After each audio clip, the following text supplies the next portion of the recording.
Look at the situation where he is in. There is 1, 2, 3, 4, 5, 6, 7 thunder spears. How is this man surviving? They are like 2 inches from his forehead. Are you serious? Worst plot armor moments of all time. Let's get right into it. According to Google, plot armor is defined as the phenomenon in fiction whereby the main character is allowed to survive dangerous situations because they are needed for the plot to continue. It's common to hear people referring to characters having plot armor when they are able to succeed in certain scenarios that should almost guarantee a failure. So in today's video, I want to talk about some of the more infamous cases of plot armor I can find in fiction, with each case ranging from minor offense to completely asinine. I don't think you could show me one protagonist that does not have a little bit of plot armor. I mean, like he said in the beginning, they need him for the story to continue, so it makes sense why he has plot armor. But first, I think we need to understand what can actually be considered plot armor. After all, a singular definition can only do so much. Plot armor can extend to a lot of different situations, whether it be a character winning a fight they should have lost or escaping certain death. Shoot, some people see power-ups as a form of plot armor, but something that gets misconstrued is Power-ups can definitely be a form of plot armor, like Beast Gohan. What? Alright, but back to his original point. It definitely is people escaping death. Sometimes people win fights they're definitely not supposed to. I'm looking at you, Naruto series. But I feel like most of the other time, the main character should have been finished off, or something should have happened to them where they don't make it out of a situation, but then plot armor kicks in and they survive. The fact that characters will need at least a little bit of plot armor to keep the story going. We are all aware that at least half of these series goals is to stop a villain by the end of the run, so it's only natural to have characters push past and We should just have like an anime or show come out where the villain just wins. It's just a really bad ending. Like they have a big fight at the end. You think the protagonist, like he gets all his friends, they're all cheering him on. The power of friendship almost beats the big bad, and then he dies. Probable circumstances, or just not take as much damage as they should. It not only creates tension, but also keeps characters available for more plot lines later on. And besides, I think we can all imagine how a series without plot armor would look like. Yes, I'm looking at you. And in my Oh, I've never seen this, but I saw a video breaking it down. Apparently, every single one of these characters gets finished off. Yeah, even the main character dies before like 2 of these characters. No one on screen survives till the end, and although I've never seen the show, I respect the creator for doing something risky. Opinion, the problem isn't necessarily just characters conveniently winning impossible fights or getting power-ups. The problem lies more so in the reasoning behind said conveniences. You can easily justify power-ups if it makes sense and is consistent with the story. Naruto has been seen losing control over the Nine Tails when emotions are running high, so we should not be shocked when he gets stronger when those conditions are satisfied. The problem with plot armor arises when a character has something go their way with no explanation. With no explanation, we just have to take what we're seeing for face value, and what we're seeing is straight BS. This is when people gotta craft some random theories to try to make sense of why their favorite characters survive certain doom. But you know what's even worse than no explanation? A bad explanation. People love using the reasoning that a series gives and treat it as irrefutable logic. They'll be like, bro, they explained why Batman survived that fall. It's because of his suit. Which, okay, that makes sense if the fall was from a window or something. However, how strong can this suit be to allow him to survive a fall from space hitting the ground at terminal? A lot of the time, creators write themselves into a corner where they, one, create an antagonist that cannot be defeated, aka Madara Uchiha, or they put the protagonist into a situation like Batman right here, where their only chance of survival is them coming up with some bullshit reason for them living. It's a little difficult situation when you create this like impossible task to overcome. Terminal velocity and standing up like he only stubbed a toe. This is egregious plot armor. By the way, he's human. By the way, he's just a human. What suit? What is your suit made out of to survive this? Another example of a BS explanation is when Tanjiro just pulled thunder breathing out of his butt. We're running at full sprint for— Nah, this was the dumbest thing I've ever seen. Like, you saw him like doing the stance like this, and you're like, what is he going to do? No way he's gonna hit Zenitsu's move. And then he did. Not even practicing it, by the way. Never practiced it before. Don't fact check me on that. I don't know if that's right. And he just saw Zenitsu do it. He was like, oh, he stood like this, and then he just jumped, and then just performed it flawlessly. Who knows how long, and then all of a sudden your leg gives out. Once I seen this, I was already looking at this scene kind of funny. Then he remembers a random conversation with Zenitsu about thunder breathing and can just do it like that? I hate that so much. I hate that so much. They just remember like a one-off conversation, and then they get the power of God. Terrible plot armor. Okay, you caught me. I just wanted to hate on Demon Slayer, but I won't lie. I know this whole thing makes sense because all other breathings are derived from sun breathing. So naturally, someone who has sun breathing can also do the other breathing techniques fairly easily. The explanation checks out, but this is one of those. Nah, they just created, yet again, they just created a dumbass explanation because Tanjiro has sun breathing. Be like, oh, yeah, he has the ability to master every other breathing. Yeah, we'll just hand it to him. Cases where I just have to accept that a lot of the theatrics were done for entertainment. And plus, I don't even need to bring up a moment like this if I wanted to talk about plot armor and Tanjiro. This demon should have murked Tanjiro multiple times during this battle. Better breathing shouldn't be helping injuries from attacks like this. But that's neither here nor there. I can ignore these moments because they are ultimately a net positive for the series and aren't really plot bending. It's a bit harder to ignore the plot armor of someone like Reiner from Attack on Titan. I feel like it was established fairly early on that he wasn't like that when it comes to the Titan shifters. Eren was beating him in their first fight and was going to actually win if not for Burrito's interference. Seeing him get Burrito is crazy. All right, but Reiner, I'm fine with Reiner getting plot armor. I'm fine with him. I mean, I feel like the creator just kept him alive to make him suffer a little bit more, make him be a little bit more depressed. Yeah, you're the only one of your friends that gets to survive. Deal with it. Deal with it. And I was fine. I mean, he showed out. He had a lot of significance, even in the final movie. I think this is the one plot armor that I'm fine with. dog walk by Eren, who wasn't even that experienced at that point, was enough for me to realize that Reiner was not built for any of these battles for real. And it turned out that those thoughts were not even headcanon. He was dead, not even meant to be on this mission. So anytime I see him have a near-death experience, I just kind of roll my eyes. His existence after the second season is kind of mind-boggling. I know he's a Titan shifter, but seriously, some of these things he's surviving surely bring up at least some questions. Realistic. Nah, how? How did he survive this? Look at the situation where he is in. There is 1, 2, 3, 4, 5, 6, 7 thunder spears. How is this man surviving? They are like 2 inches from his forehead. Are you serious? And the only thing that happened, oh, his face was steaming a little bit. Oh, he just laid down for the rest of the episode. When Levi caught Reiner and stabbed him twice. Nah. No, when he pushed his consciousness to the other bones in his body, bro. Bro, who said they can do that? And who did that at any point in this series besides like Warhammer? Is that, oh no, is that the Titan's name? The one that Eren ate in parody, and not parody, in Marley. Did anyone else do this in the entire series? Like, I seriously don't know. I feel like it was just brought for this one moment just so Reiner can still survive. I mean, Levi should have gotten that. It should have been boosting his KD. He should have been cooked, and we'll ignore the fact that Levi had enough time to stab him twice, but not slice off his head for some reason. We'll ignore that. Not like it would have mattered anyways. One of the places Levi hit was the neck, and Reiner didn't even struggle to transform. This is when we learned that he transferred his brain's consciousness to the rest of his body to transform.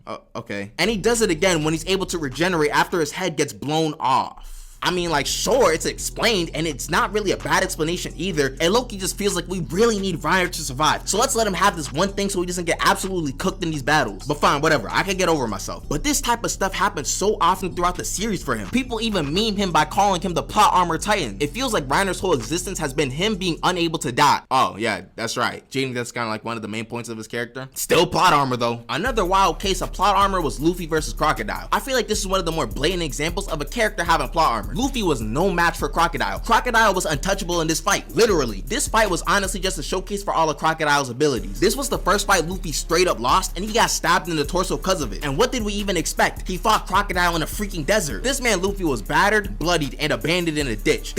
What if he killed Luffy here and he transformed into Gear 5?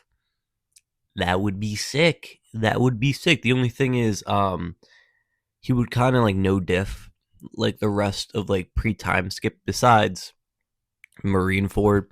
I mean, the Emperors would probably destroy him and the Admirals, but it would be pretty interesting. I wish they would do like after One Piece ends, instead of making like 2-piece or 3-piece, I hope that they would do something like that, like a what if scenario where what if Luffy got Gear 5 during his fight with Crocodile? No debating it. Luffy was dead to rights here. But then at Death's doorstep, Robin comes to save him because of plot, okay? What do you want me to say? We can say that Robin was curious because of his initial D, but at this point in the story, Robin was not a Straw Hat. She had no reason to help Luffy for real. So this just happened to make sure Luffy stayed alive. Yeah, but she had that ulterior motive. She wanted to join the crew For the rest of the story. But I'm fair, I'll let that one slide because it's the main character. This isn't even the worst piece of plot armor in Alabasta, and I think we all know who I'm referring to. It's how did bro survive this? Hold on, let him play the clip. Our avian friend Pell. During the final battle of the arc, there was a bomb that was threatening to destroy a large chunk of Alabarna, the capital of Alabasta. Pell grabbed this bomb, carried it into the sky, and sacrificed himself to get the bomb away from everyone. It's very noble to use your own life to save thousands of others. And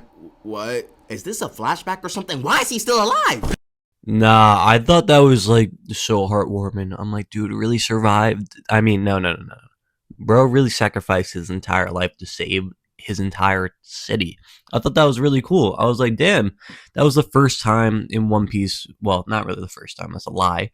That was a time in One Piece where I was like, wow, that's really moving. A character's death really meant something.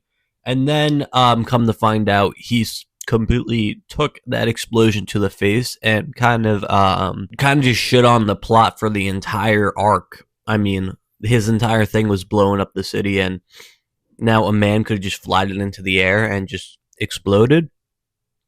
I don't get that. Pell should have been in someone's air fryer at this point. The only way the bomb could have had a cleaner hit on him is if he ate the dang thing. Mind you, this bomb was getting hyped up a lot throughout the last parts of the arc, and Pell just comes out of it unscathed, no explanation. I dare. And it's not like he was used at all for any other point in the entire show. Oda just liked that guy and he just got a free pass. One of you guys to give me a good explanation as to why someone could survive this. And I'm gonna tweak out if someone talks about him being a peregrine falcon. And before I get into one of the main perpetrators of having plot armor, if you're enjoying this video so far and you're new, you might as well subscribe. Anyways, let's talk about Listen to the man. Our favorite hero, Batman. And I've already touched upon him in this video, cause let's keep it a buck. This whole video could be about Batman and his plot armor. He's the main one guilty of it. First, let's get this out the way. Almost every single fight between him and Superman is already riddled with plot armor for Batman. It makes sense why it happens, but it's still BS. I like their fight in Justice League War because it goes how we expect it to go. Superman is just dog walking him at all points. Nothing Batman has works on him, and any attack he throws at him gets shrugged off. Granted, this is their first encounter in this universe, so Batman doesn't have the dreaded two-word phrase we don't speak of. Nevertheless, any fight between Batman and Superman should go something like this. Batman cannot keep up with super speed as a human. You can't even use the argument of Superman not wanting to hurt Batman because he wasn't even trying to murk him in this fight. He was trying to get info out of him the entire time. I guess we just forget Superman has super speed or something. He doesn't even need to knock out Batman. He can just incapacitate him in the blink of an eye. Kryptonite should barely be a factor too unless Superman gets snuck with it. There's no way a simple rocket power punch is knocking down Superman like this. Batman's plot armor also extends past Superman to other powerful beings as well. How did he just kick that man? By the way, human. By the way, he's still a human. Remember that one time Batman one-shot Sinestro with the Batarang? Don't rewind, you heard what I said. Remember that one time. Isn't he? Oh, wow, he's a part of the Green Lantern Corps. Oh, not good. Sinestro, one of the strongest members of the Lantern Corps, got knocked out in one hit by a Batarang. What the heck is this thing made of? The most powerful weapon in the universe can be countered by a freaking boomerang shaped as a bat. I'd argue that superhero media like Marvel and DC are even more guilty of plot armor than anime. Like, you'll see a regular person like the Punisher who bleeds the same way as you and me beating up people like Doctor Doom and Wolverine, cause that makes sense. With that type of plot armor, yeah, but they're cool. Yeah, but they're really cool, so they get a pass. Give me 5 months and a bunch of weapons and I'll beat the Fantastic Four by myself. Moving back to anime, we have one of the more infamous examples of plot armor, Killer Bee versus Sasuke. Let's get this out the way. Sasuke probably should have lost this fight. This fight was one of the most disrespectful and— Oh, I was about to say, I thought he meant Killer Bee had plot armor. No, Sasuke should have lost this. Sasuke should have died so many times. Embarrassing else for a character I've ever seen. Killer Bee was impaling Sasuke, writing rhymes, and clowning his entire crew. If Karin weren't there to heal him, Sasuke obviously would have been— Nah, I hate that trope in anime. Just throw that one person in the crew that completely could heal the main character. Well, Sasuke in this case. Yeah, and that was her. I mean, and she got abused. You can see the bite marks on her arm. That sucks. Hate to be her, but they just throw someone like her in, they throw someone like Orihime in, so every single thing that happens to someone in a battle, it can get negated. So a big moment, a person almost losing, nope, fully healed. Up way earlier. Even when Sasuke caught B in a genjutsu, B just got up and hit Sasuke with a lightning lariat. And saying this attack did major damage is an understatement. Sasuke's neck, organs, and chest were all severely injured. But after getting healed yet again, Sasuke gets up and uses Amaterasu to win the fight. Just like that. Sasuke was dead to rights like 3 times in this fight, but he's... Well, it's a little different when they have a win condition like Amaterasu. That's like, it's so busted. Also, I guess Killer Bee wanted to get out of there, but he could have done the same thing that Naruto did, where just use his like Kyuubi cloak and then get the fire off of his hand. But anyway, when you have, like I was saying, if you have something like Amaterasu, it's a little weird to not make them win. Somehow wins? Nope, nothing suspicious going on over here. Like, this isn't even me trying to call Sasuke weak. There just should have been another way to showcase Killer Bee's strength without Sasuke dapping up the Grim Reaper every 5 minutes. The way it was done originally makes it look like Sasuke has crazy plot armor. Switching up the media again, I want to look at a popular movie series that is riddled with plot armor. It's the Karate Kid series. The Mr. Miyagi meat writer himself, Daniel LaRusso, should have lost like 2 of these finals in these movies. For context, Johnny was the champion for the past 2 years. Then Daniel comes in with a couple weeks of karate. How do you get slipped by that? How do you get slipped by that? You see his pose. He is lining up a crane kick. So I don't know if you guys know anything about crane kicks, but he can only hit you like if he's in front of you. It'd be a little hard for you to go to the side of him and for him to like angle his kick and then try to kick from the side. It's not going to be as powerful if he hits you straight on. So what does he do? Hold on, let's play the clip again. Movies. For context, Johnny was the champion for the past 2 years. Then Daniel comes in with a couple weeks of karate. He goes straight for him. Like what? Dude, just sweep his leg. Maybe. Hold on. Maybe just don't get that close to him. Hold on, hear me out. How long is he gonna be hobbling on this like busted foot of his?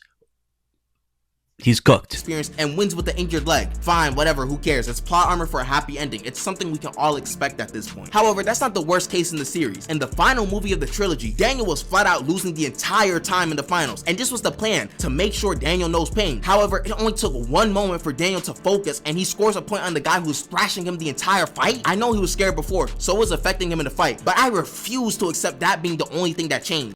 Don't show this man any John Cena fight, because it's the same exact thing. Matt was beating him consistently throughout the movie, and it wasn't really close either. But 10 seconds of kata and a speech from Mr. Miyagi changed that? Either Matt Barnes is dumb as bricks, or Daniel LaRusso was just that much better at karate than him. So yeah, Matt Barnes is just dumb as bricks. And contrary to popular belief, plot armor also exists in real life. Let me paint the scenario for you. Imagine in the One Piece universe, pirate crews were able to trade crew members between each other. Imagine after Wano, after Luffy just beat one of the Emperors of the Sea in Kaido, Zoro looks at him and says to himself, yeah, I don't think this guy can lead us anymore, so I'm gonna send him somewhere else. And then in the middle of the night, Zoro talks to Shanks of all people and trades Where are we going with this? Luffy for Ben Beckman without telling any of the other Straw Hats. He also just throws Usopp in the trade. Oh, is he referring to like NBA? Because why not? What I've just described to you is the best analogy I can think of when explaining the Luka Doncic trade in anime terms. The trade makes no sense and there's no justification for it besides plot armor. It's the only thing that can make sense. I'd also... Oh, plot armor for the Lakers because they're a big market team and they need them to be relevant after LeBron retires?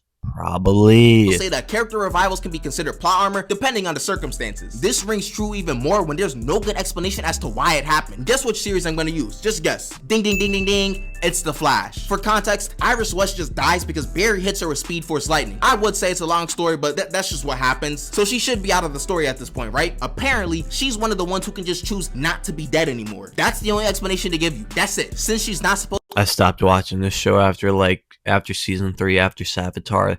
After his kid came around and they started doing dumb shit like this, I stopped watching the show. Supposed to be dead, she can just be like, no, and come back to life.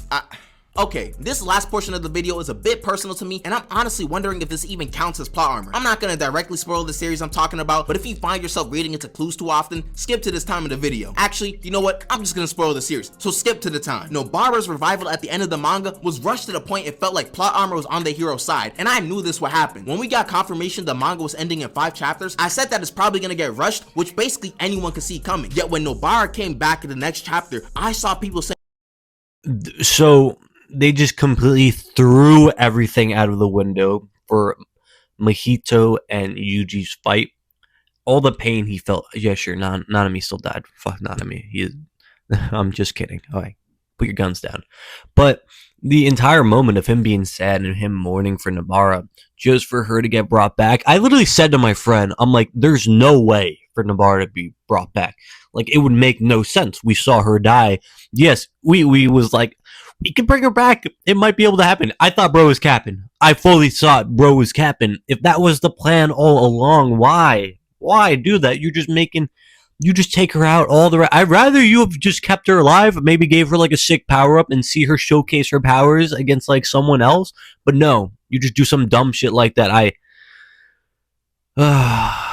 I wish we could live in a world where JJK wasn't rushed. That it was done well because of foreshadowing. Just because something got explained doesn't mean it was done well. She wakes up like 20 minutes before the fights end and helps Itadori deal the finishing blow. The reason why I think it looks so crazy is because if the anime adapts the manga 1-to-1, Nobara's gonna show up like 1 minute before the fight ends and then just help deal the finishing blow, and then Sukuna's done for. Does that not look like plot armor? Hypothetical time again. Imagine during the Namek saga, after Vegeta got done coughing up blood every 5 seconds, he was buried by Goku with this condition unknown. Events in the rest of the arc could go as normal as they can without Vegeta, but anytime we mention him, people are just extremely vague about his whereabouts. It's just a little difficult. It's a little different situation because Nobara's face got exploded.